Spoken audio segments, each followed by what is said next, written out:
दोस्तों इस वीडियो में हम आपको स्टेप बाय स्टेप एक्सपोर्ट करने के जो प्रोसेस हैं वो डिस्कस करने वाले हैं आपके साथ। तो अगर आप अपना एक्सपोर्ट का बिजनेस स्टार्ट करना चाहते हैं और आपको आइडिया बिल्कुल भी नहीं है कि किस तरह से क्या होगा, तो इस वीडियो को आप लास्ट तक देख सकते हैं, क्योंकि इसमें हम आपको स्टेप बाय स्टेप बताएंगे कि आपको क्या करना पड़ेगा किस स्टेज में, और आपको शुरू कैसे करना पड़ेगा, और आपका जो प्रोसेस है बिजनेस का एक्सपोर्ट का ये एंड किस स्टेप पे होगा।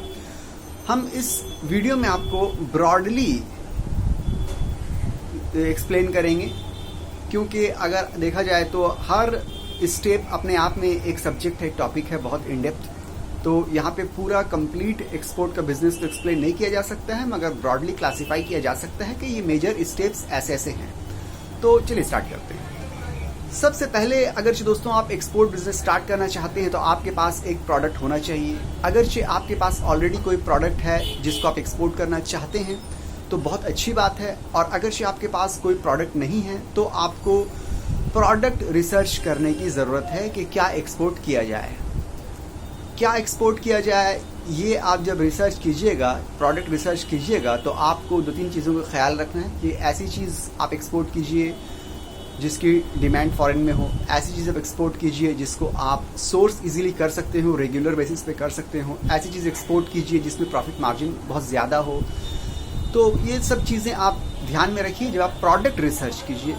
प्रोडक्ट रिसर्च करने के बाद आपको जब प्रोडक्ट आपने डिसाइड कर लिया कि ये प्रोडक्ट हमको एक्सपोर्ट करना है सॉरी, तो आपको उसके बाद फिर क्या करना है, उसके बाद आपको मार्केट रिसर्च करना है कि इस प्रोडक्ट का जो आपने डिसाइड किया है उसका मार्केट कहाँ पे है, या फिर जो प्रोडक्ट आपके पास ऑलरेडी है उसका मार्केट कहाँ पे है। मार्केट रिसर्च करना है कि किस कंट्री में इसकी डिमांड ज़्यादा है, ऑलरेडी इंडिया से किस कंट्री में ज़्यादा ये माल जाता है, किस कंट्री में माल नहीं जाता है मगर वहाँ पे डिमांड हो सकती है, उसको पेनिट्रेट किया जा सकता है।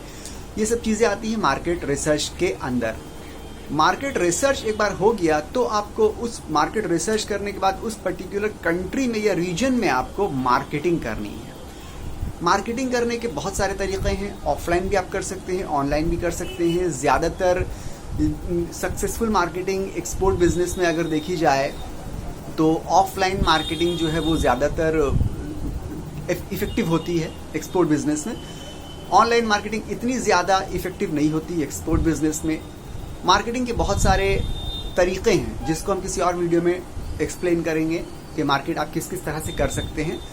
तो यहाँ पे आपको मार्केटिंग करना है अपने प्रोडक्ट की। प्रोडक्ट आपने पहले रिसर्च किया, फिर मार्केट रिसर्च की। मार्केट रिसर्च करने के बाद जो भी आपका कंट्री या रीजन आपको पता, आपने डिसाइड किया कि इसमें आपको सेल करना है, अपना टारगेट मार्केट ये, तो वहाँ पे आपको मार्केटिंग करना है।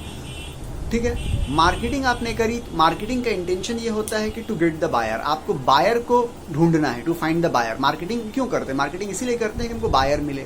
तो मार्केटिंग जब आप कर रहे हैं तो आपको बायर ढूंढना है। तो जब आपको मार्केटिंग करने की वजह से बायर मिल जाता है तो क्या करना है, आपको फिर बायर से आपको बातचीत करनी है, और बायर्स को कन्विंस करके आपको उससे परचेस ऑर्डर, जिसको पीओ बोलते हैं, वो आपको लेने की कोशिश करना है। आपको जब परचेस ऑर्डर मिल जाएगा तो समझ लीजिए कि आपकी डील जो है स्टार्ट हो गई है।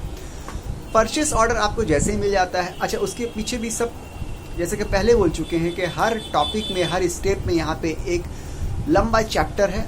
तो यहाँ पे हम क्योंकि ब्रॉडली क्लासीफाई कर रहे हैं तो इसलिए हम शॉर्ट आपको मेजर स्टेप्स बता रहे हैं। परचेस ऑर्डर आपको मिल जाता है तो परचेस ऑर्डर उसके बाद आपको वेरीफाई करना पड़ेगा कि ये परचेस ऑर्डर जो है ऑथेंटिक है या नहीं है। ये बायर जिसने परचेस ऑर्डर दिया है वो बायर की हिस्ट्री क्या है, वो ऑथेंटिक है या नहीं। ये दो तीन चीज़ आपको वेरीफाई करवाना पड़ेगी डिफरेंट सोर्सेज से, और जब आपको डिफरेंट सोर्सेज से पता चले कि हाँ ये ऑथेंटिक है तो फिर आप जो है उस परचेज ऑर्डर के ऊपर काम कर सकते हैं। आपको फिर क्या करना है, अपने CHA से कांटेक्ट करना है। आपका CHA जो है वो कस्टम के और शिपिंग लाइन के या पोर्ट के सब काम वो खुद कर देगा, और आपको बैंक से कांटेक्ट करना है। अगर आपका LC में डील है या आपका डॉक्यूमेंट के अगेंस्ट कोई भी डील है तो आपको बैंक से कांटेक्ट करना है और पेपर वर्क करना है बेसिकली आपको। और यहाँ पे आपको सोर्सिंग जिससे भी आप कर रहे हैं, मैन्युफैक्चर खुद कर रहे हैं या किसी सोर्सिंग कर रहे हैं, वहाँ आपको बात कर लेनी है। ये दो तीन चीज़ें आपको करने के बाद आपको शिपमेंट कर देना है। शिपमेंट करने के बाद आपके जो पेमेंट टर्म्स हैं, पेमेंट टर्म्स अगर आपको एडवांस है तो एडवांस आपको मिलना चाहिए, एडवांस नहीं है तो शिपमेंट करने के बाद अगर है तो शिपमेंट करने के बाद पेमेंट टर्म्स मिलना चाहिए। पेमेंट जब हो गया, पैसे जब आपके बैंक में आ गए, तो फिर आप गवर्नमेंट से आपका जो इंसेंटिव है वो आप क्लेम करके इंसेंटिव भी ले सकते हैं।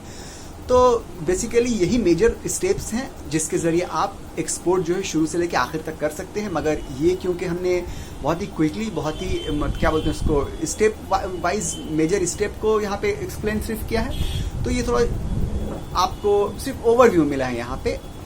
अगर बात की जाए डेप्थ की, तो यहाँ पे हर जितने भी स्टेप्स हमने डिस्क्राइब किए हैं सब बहुत डीप है, सबकी डीप स्टडी है, सब में बहुत कुछ सीखने को, समझने को और जानने को है।